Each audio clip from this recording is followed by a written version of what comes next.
this is the way to, you see, usually we identify with the body, taking it to be mine and I. But now the Buddha is going to show the commonality between the internal element and the external element. So both the internal earth element and the external element are simply the earth element. In fact, there's constant interchange or exchange between the internal and the external.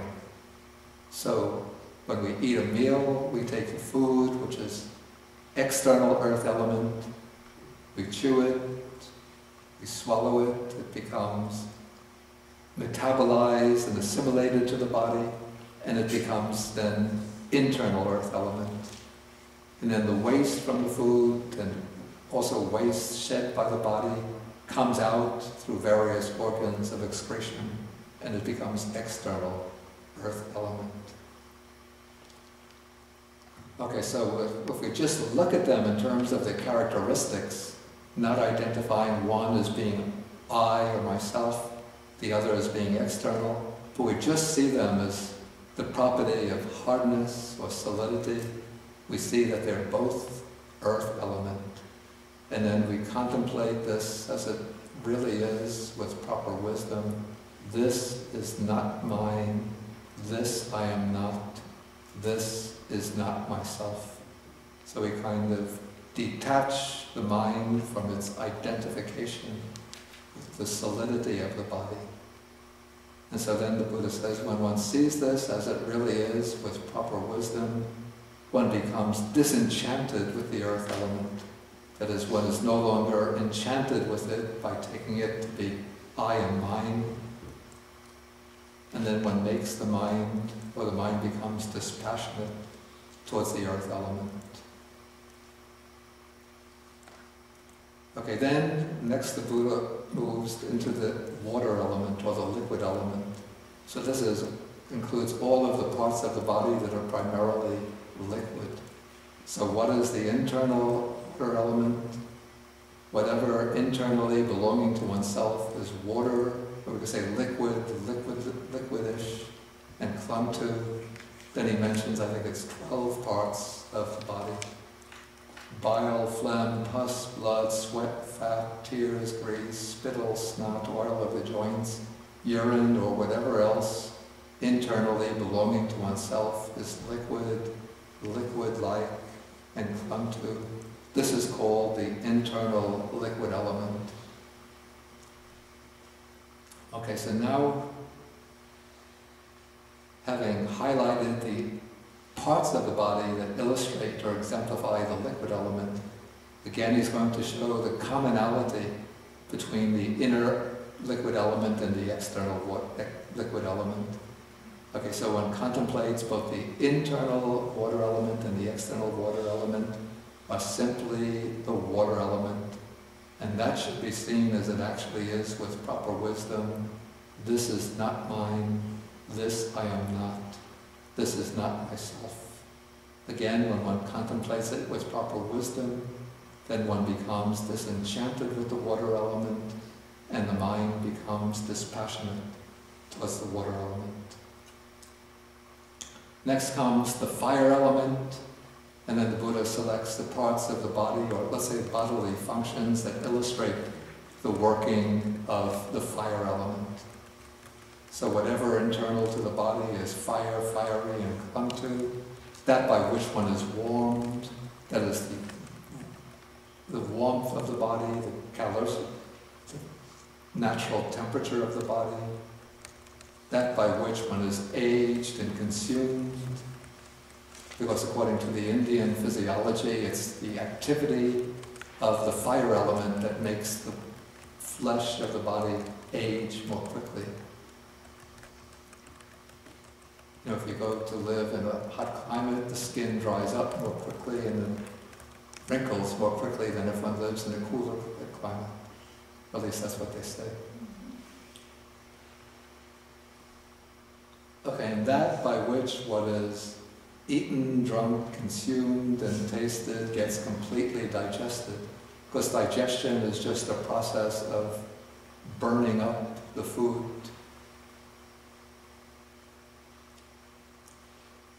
Okay, whatever else internally belonging to oneself is fiery, and clung to, and so on.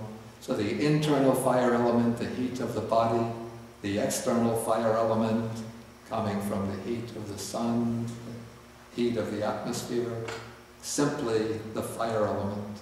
Again, this should be seen as it really is, as not self, and so on. Then fourth comes the air or the wind element. So what is the internal air element? Again, whatever is airy and clung to, belonging to oneself. The winds that go upward, the winds that go downward, winds in the belly, winds in the bowels, winds that course through the limbs, in-breath, out-breath, whatever else is airy and clung to internally. This is called the internal air element. So we're constantly breathing in the air, we breathe in, the body takes the oxygen out from the air, and it releases the carbon dioxide into the bloodstream, and it gets expelled through the lungs and through the skin. And so we're always in a constant state of exchange of the air element with the outer atmosphere. So there's really no hard and fast distinction of internal and external. When we look at them simply in terms of the property, we see that it's just the air element. And so one then contemplates it with wisdom. This is not mine, this I am not, this is not myself. Okay, so these are the four primary elements of matter. Now we come to the space element, which is something new. The space element, according to the Buddha's teaching, is called derived matter. It's not a primary element, but it's based on the primary elements. And with the way space is explained here, it's not the all-comprehensive space, the Newtonian space, which includes everything with 3 dimensions. But space here is, the way it's explained, it means simply things which, or at least apparently, are not occupied by other objects, what we would call empty space. So what is the internal space element? Whatever internally belonging to oneself is space, spatial and clung to. Okay, here comes the illustrations. The holes of the ears, the nostrils, the holes of the nostrils, the door of the mouth, we would say the mouth itself, the inside of the mouth, and that aperture whereby what is eaten, drunk, consumed, and tasted gets swallowed. Is that the esophagus? Is there another more common name for that?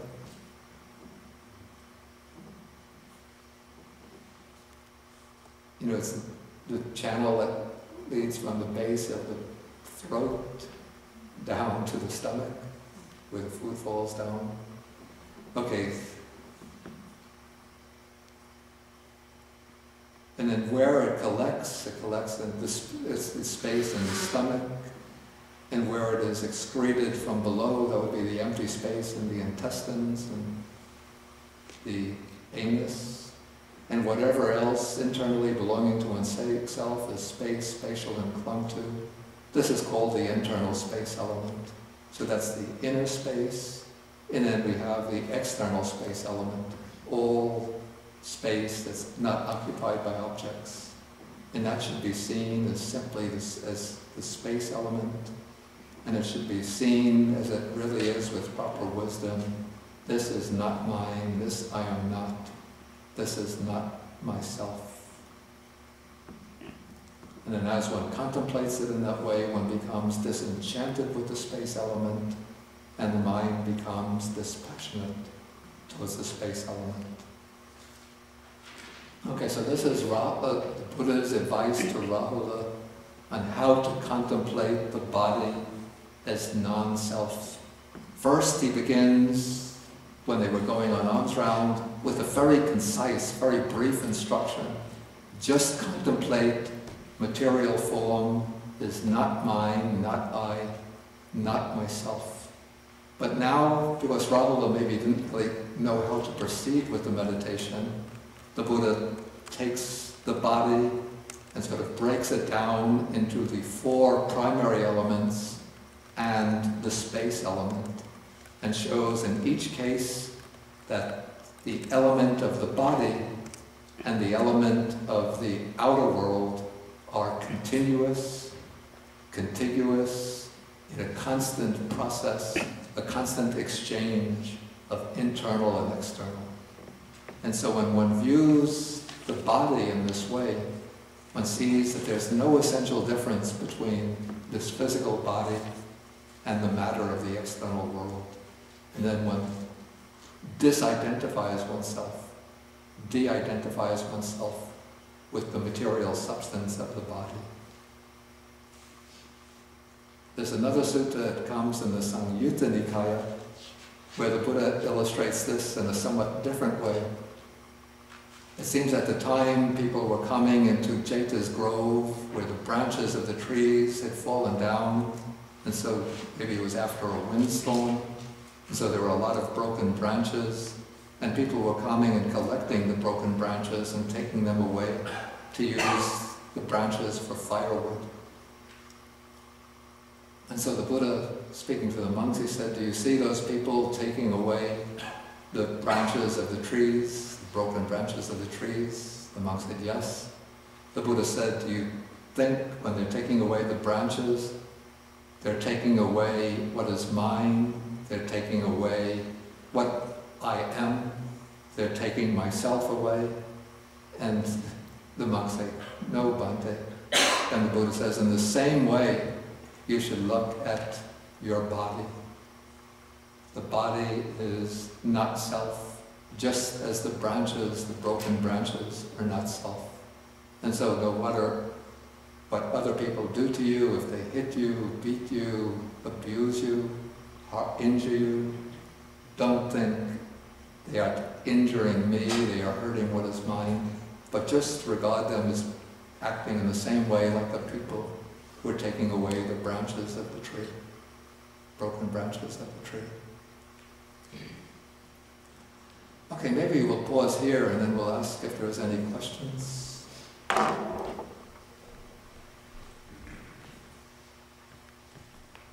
Which sutta was that?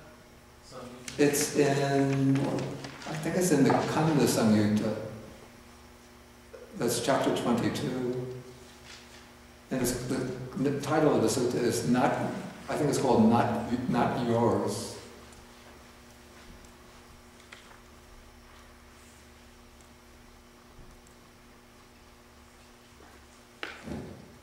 Okay, question. If the Buddha were to explain the 4 elements and space today, would it be simple to just say that everything is merely physical properties in time and space existence, basically subject to change? Yeah, I think of course the Buddha was speaking against the background of the physiology or the physics of that period, which spoke of things in terms of which understood the material world in terms of 4 elements. If the Buddha were teaching today, he might speak, more explicitly about different muscles, cell structures, molecules, maybe processes like metabolism. Anybody with a biological background in biology could add many more features that I don't know about. But of course he would use the terminology which was understood by people in that period. But wait, I just should add though, that even though the Buddha might explain in those terms, but the 4-element meditation, I say it's a timeless meditation and it can be used still today. And it becomes, serves as a very, very powerful meditation. Is perception is a product of the elements, or is that the mind create that perception? No, the perception is not purely the product of the elements. Of course, the elements are purely material. So it needs consciousness working in the physical, operating in the physical body to generate perception. Where I listed the 5 aggregates. The 4 elements belong to the aggregate of material form, but for feeling, perception, and volitional activities to take place, one needs consciousness. So it's consciousness in the body. So it's interdependence with each other. They're interdependent, yeah.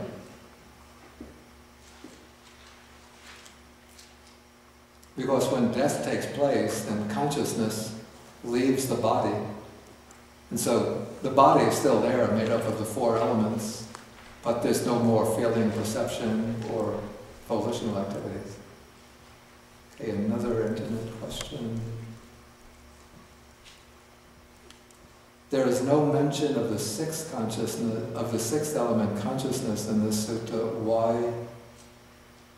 In quantum physics, the consciousness would play a key role in physical properties and existence. Of course, I don't really know quantum physics very much about quantum physics.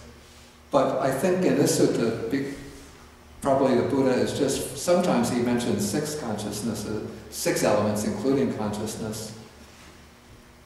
Here, I think, because the initial occasion for the sutta to take place was the pride that Rahula was feeling about his body. He was proud of his physical beauty.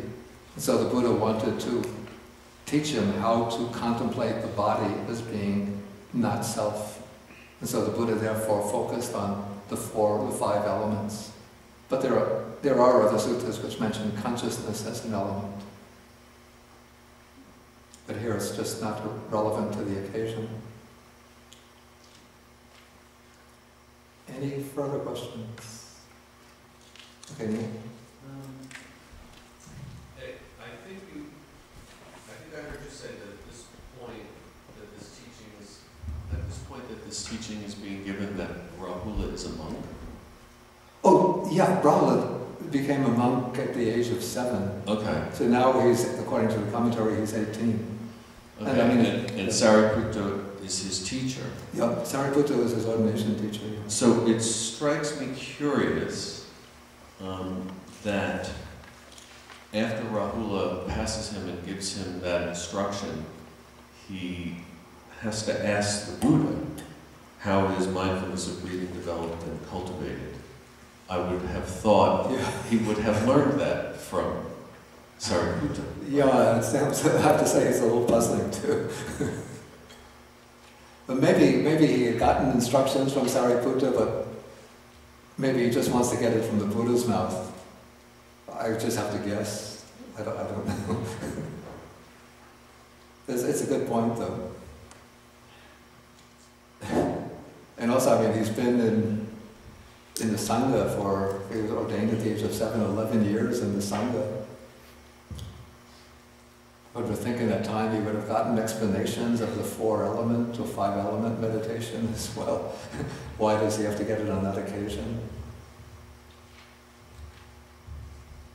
Yeah, Richard. What's the relationship between mental formations and volition? That is, some texts say that listing the 5 skandhas or aggregates list volition, and some list formations or mental formations. Yeah, you see, the Pali word is sankhara, a word which is very difficult to translate into English with one specific English word. And so, the word sankhara is used in the text in different ways. So, sankhara, when it's explained in the suttas, the Buddha says that, or he explains the aggregate of sankharas in terms of chaitana, which means volition. And so volition is obviously, it's the chief factor in the aggregate of sankharas. But the Buddhist tradition uses sankhara as a broad umbrella category for including all mental activities that don't come under any of the other aggregates. So all the wholesome and unwholesome mental factors or mental qualities come to be included within the aggregate of sankharas. So that's why sometimes you have mental formations, sometimes simply formations, sometimes mental activities, sometimes volitional activities. In the case of this Bhikkhu Tanisaro, fabrications, some use mental constructions. I was wondering whether the idea was that mental formations basically meant conceptualization, that is, categorizing things in a certain way, characterizing them, and so on. In other words, substituting a concept for a percept, or a concept for experience itself, and that was regarded as volitional. That is, that the Buddha regarded any form of conceptualization as willful. That is, one conceives of things rather than simply perceiving them, because one is willfully imposing oneself on the world. Is that the idea? I don't know whether that is actually intended, by using the term sankhara, but there are suttas which do illustrate how we call them certain mental proclivities or dispositions, insert them, build up upon the input provided by sanya, by perception, to result in distorted conceptual constructions, which then sort of mold the world or filter the world through one's dispositions and preconceptions. One finds that particularly in the very first sutta in the Majjhima Nikaya, which is not so clear, read on its own, one needs explanation to understand it. But here the Buddha speaks about how, based upon a distorted perception, one starts to think in terms of, well, it's actually maybe a better example, a clearer example would be Sutta number 18 in the Majjhima Nikaya, the honey bowl discourse, where the Buddha, where it's actually Mahakachana, one of the disciples, who explains how from the process of perception begins with contact, then leading into feeling, then perception, then based on the perception there come mental proliferations. And it's these mental proliferations which are sort of the conceptual constructs by which one distorts the objective field according to one's predispositions. Thank you. Okay, we'll take one more question, then we'll have to break for lunch. Okay, I've also heard sankhara defined as conditioned things, anything arising from conditions. Yeah, is that a difference? This is a good point. It's the same word, but you see, the same word in different contexts takes on somewhat different nuances. So when we come across the scheme of the five aggregates, then sankhara kanda, the aggregate of sankharas, in the scheme of the five aggregates, the aggregate of sankharas means the collection of volitional mental activities, and more broadly, all the other mental factors that don't fit into the other aggregates. But then we have expressions like sabbe sankhara anicca, all sankharas are impermanent, sabbe sankhara dukkha, all sankharas are connected with suffering.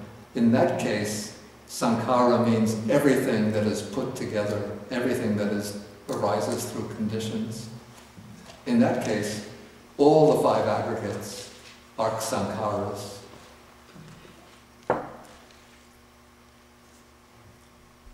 So then the third use is in dependent origination, the 12 factors of dependent origination.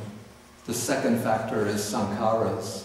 Because of ignorance, there are sankharas. Because of sankharas, there is consciousness. Here, sankhara means the volitional activity that creates karma. So it's through ignorance that we engage in activities that give rise to karma, both wholesome and unwholesome karma. And then it's that wholesome and unwholesome volitional activity that conditions consciousness and eventually will propel consciousness into a new form of existence through the process of rebirth. Okay, we'll stop now, and then we'll have a break for lunch, and then we can come back maybe 12 noon, maybe 10 after 12, and then we'll have a little discussion. And then we'll have a class next week, and we'll continue and try to finish the sutta next week. Okay, so we end with the sharing of the merits.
Sampadam punya sampadam sabbe bhutanmodantu sabba sampati siddhya etavata chamhehi sampadam punya sampadam sabbe satanumodantu sabba sampati siddhya bhavagupadaya vichitato etantare satakayupapana rupya rupicha sanja sanino tuka pamuchantu pusantu nibutim.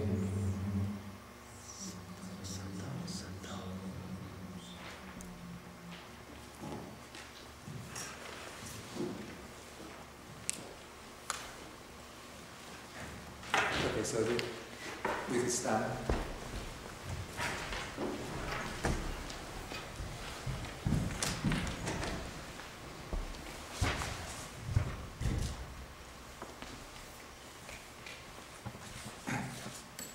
Now we do 3.5 hours for the Buddha.